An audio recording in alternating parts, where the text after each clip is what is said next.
Welcome, ladies and gentlemen, to Longbox Chronicles Month here on Reaction and Review.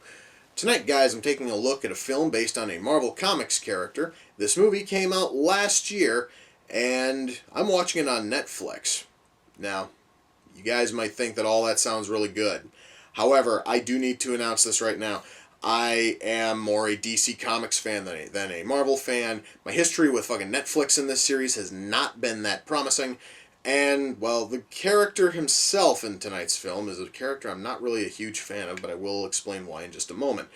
The movie is Thor.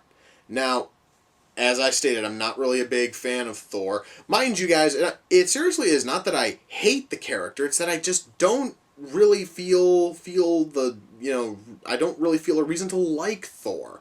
The reason why, guys, for those of you who haven't read the comics, you don't know what Thor's whole backstory is, Thor is a god. That's it. He basically is the all-powerful god of thunder.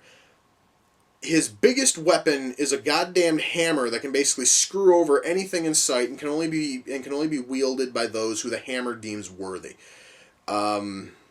Basically, he's Superman with a toy hammer.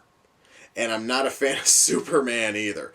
So, basically going into this one, I'm a little bit biased against the character. However, I also am not a big fan of Iron Man, and I kind of enjoyed the Iron Man movie. I haven't seen Iron Man 2, so I can't really judge on that. But the first one was pretty fucking good.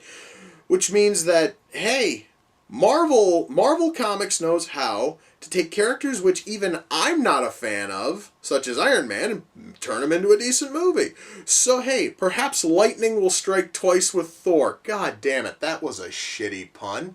Okay, I'm just gonna dive right into this fucking thing because now I'm just rambling. Without further ado, it's time to kick back, relax, and check out Thor.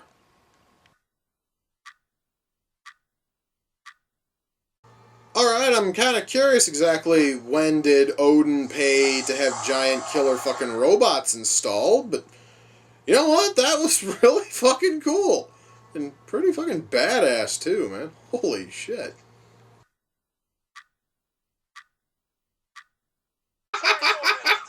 Wow, I never thought I'd see the mighty Thor down by a fucking taser.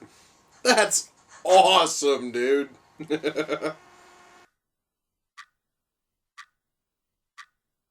So wait. Odin thought he could bring peace to the war between his people and the Frost Giants by kidnapping the child of a Frost Giant and raising it as his own son?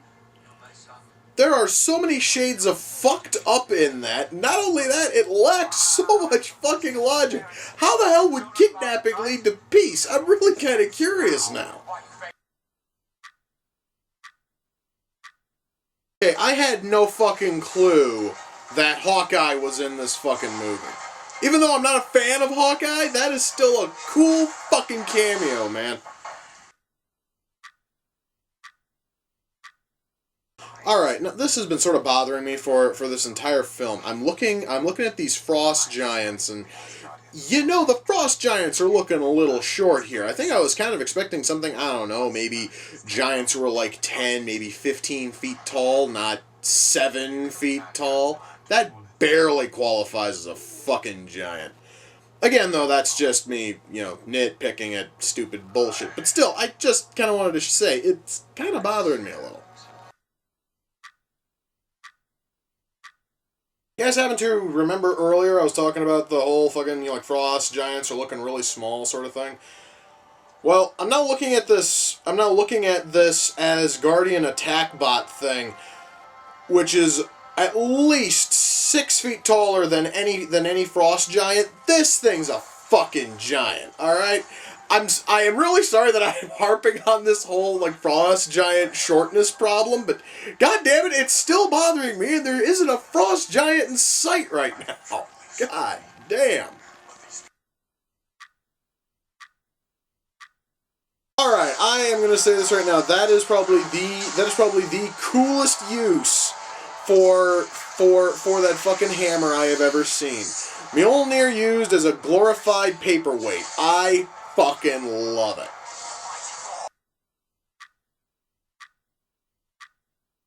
Well, guys, that was Thor. I'm going to shut off the movie now. Yes, I know. There's probably something after the credits, but frankly, at this point, I really don't care. See, guys, with me, this show has one simple rule, and that is I watch until the closing credits start. So anything that happens afterwards, I don't care. I'll probably watch it after I'm done reviewing the movie, but frankly, I don't think it's going to help anything here. I'm going to say this right now. I'm trying to really figure out where the hell to even start with this one. Okay. I'm going to start with writing, because frankly, writing is really one of the only negatives I have. Well, minus the whole fucking frost giant thing I kept on going on about during the fucking movie. I promise I'm not going to bring it up here. At least I'm going to try not to. Alright, see, now, the only reason why writing is the only area where there's a small negative here, and this also might have to do with editing and everything else, but the story tends to drag a little bit at times. I mean, now mind you guys, now the movie's still solid, it's just that maybe a little bit of like punching up in the script, maybe to kind of help like speed along things, maybe to cut out a lot of the long unneeded pauses, because there are just a lot of just areas where nothing's fucking happening. I mean, and most of it though has to do with things such as establishing shots, where we're basically trying to show you exactly where in the hell we are, and it's fine the first time when they show you Asgard and it looks gorgeous. But then having to show us like a 30-second pan over of exactly what Asgard looks like every single time we go back seems almost like unneeded padding. However, that again is part of editing. I want to get into the writing here. In terms of character development, we have a really good script here. I mean, it is sort of a nice way of trying to show us Thor and trying to show Thor becoming somewhat human instead of being the cocky, arrogant dickhead he is for the first, like, 3/4 of the fucking movie. It basically is almost like a coming-of-age story, almost, where Thor goes from being this overgrown, overpowered man-child to being just an overpowered, godlike being.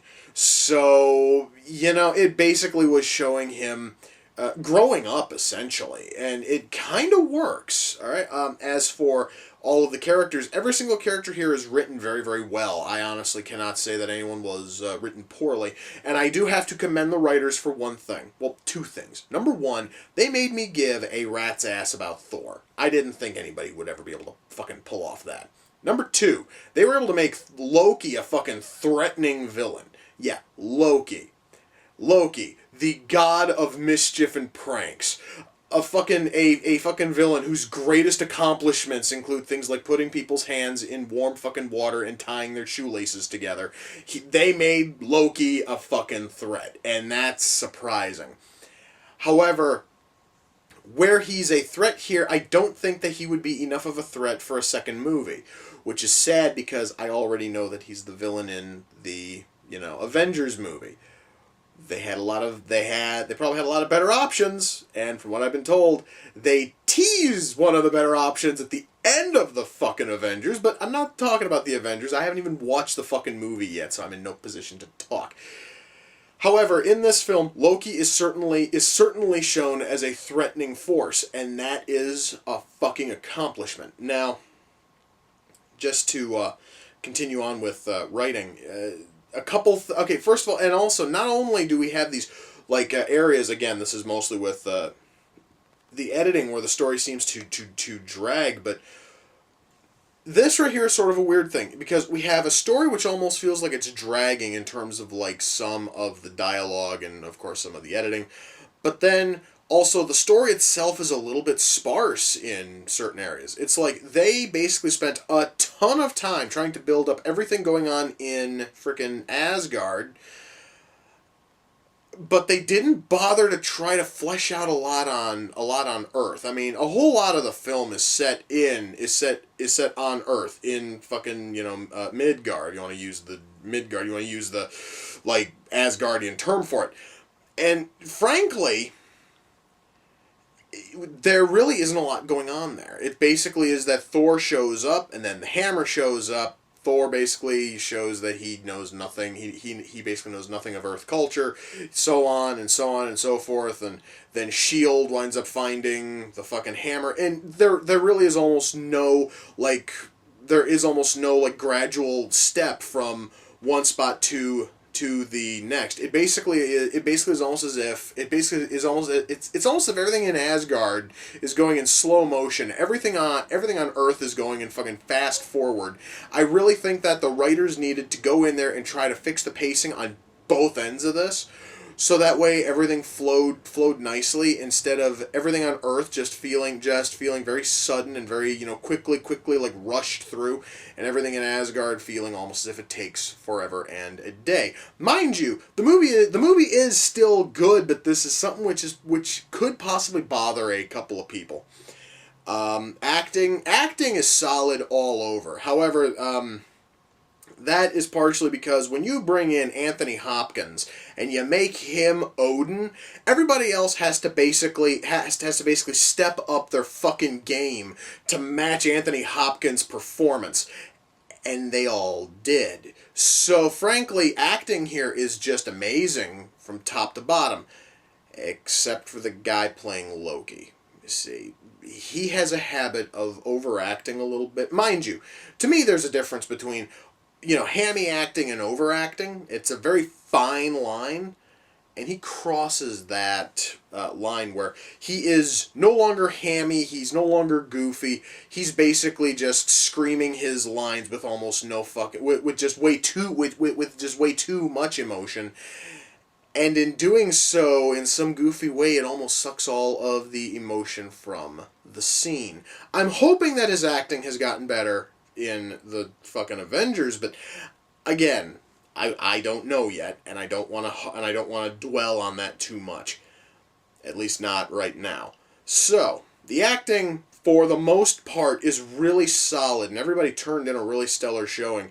And mind you now, even the actor who is playing Loki oftentimes is turning in really stellar shows. It's just when he has to show anger, he shows way too much, and it just kills the scene. Now, that's something that might bother a couple of people. I mean, it actually kind of got to me a little bit at times, but it still didn't ruin the film for me. So, let's talk about costumes, props, and sets. I don't normally talk about these sorts of things. Costumes looked amazing. The props looked awesome. And as for the sets, Asgard looks absolutely gorgeous the first time you see it. Which, mind you, most of that was just rendered in CG. But still, it looked amazing. And then the more you see it, the more times they have to have these long panning shots of what this place looks like. It begins to look less cool, and it begins to look more like a rejected city from one of the Star Wars prequels. I believe that's partially because they just insisted on showing it so much that suddenly it is no longer this awesome thing that you fucking catch a glimpse of at the start of the film. Now it's just some big gaudy metal fucking city. It just might as well be fucking, like Coruscant or something. There really is. Once more, that though is partially the editing and trying to pad out a story which as I've stated already has a couple of minor pacing issues as it is.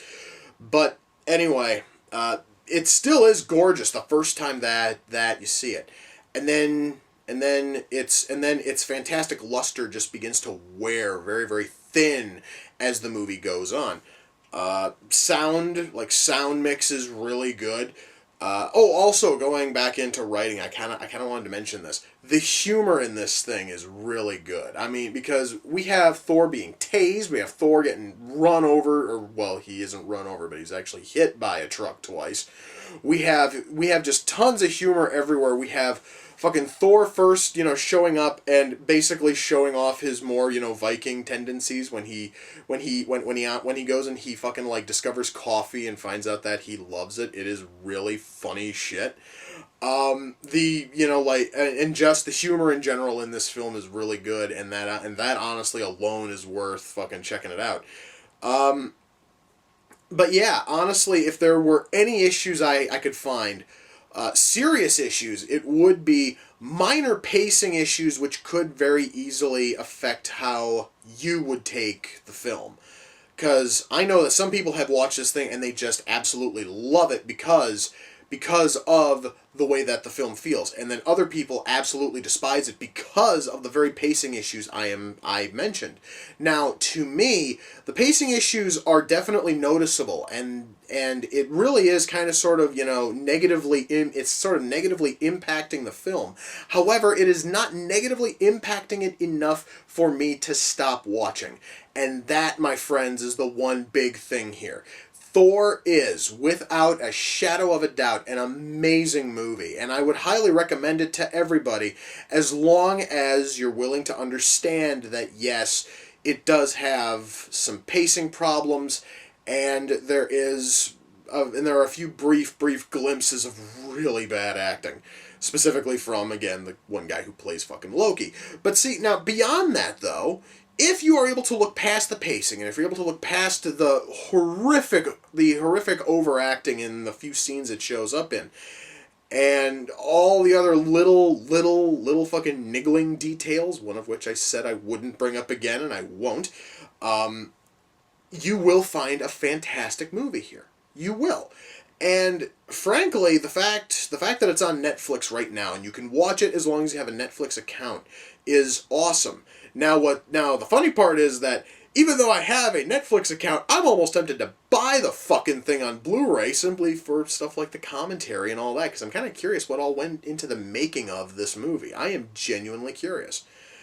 So yeah, guys, if you ever get the chance, go ahead, swing out anywhere and check out this movie. It really doesn't matter if you have to watch it on Netflix, if you have to rent it, if you have to buy a copy, if you have to download it off of Amazon, whatever the hell you have to do. Get out there and watch this movie. Now, I do have to kind of cite one thing here, because this is sort of something that's almost worth mentioning. In terms of the other Marvel films which are tied into the Avengers, where does this one stack up? Well, to me, so far, the best one I've seen is Captain America. Thor is nowhere near as good as Captain America. However, Thor is tied for second with the Incredible Hulk. I actually kind of enjoyed the Hulk. No. Thor comes in a solid second, with Hulk coming in third and Iron Man kind of taking up the rear, because, mind you, Iron Man is good, but it's not as good as the other three. Which, granted, even though it is the weakest out of all four, it's still a good movie. And the fact that I'm ranking Thor in second, and I don't even like the character, shows you that this film has done a lot to genuinely impress me. So that is saying a hell of a lot.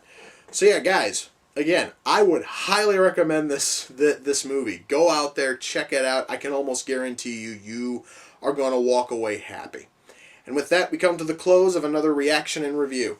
Until next time, ladies and gentlemen, take care, and I will see you all in the near future. Peace.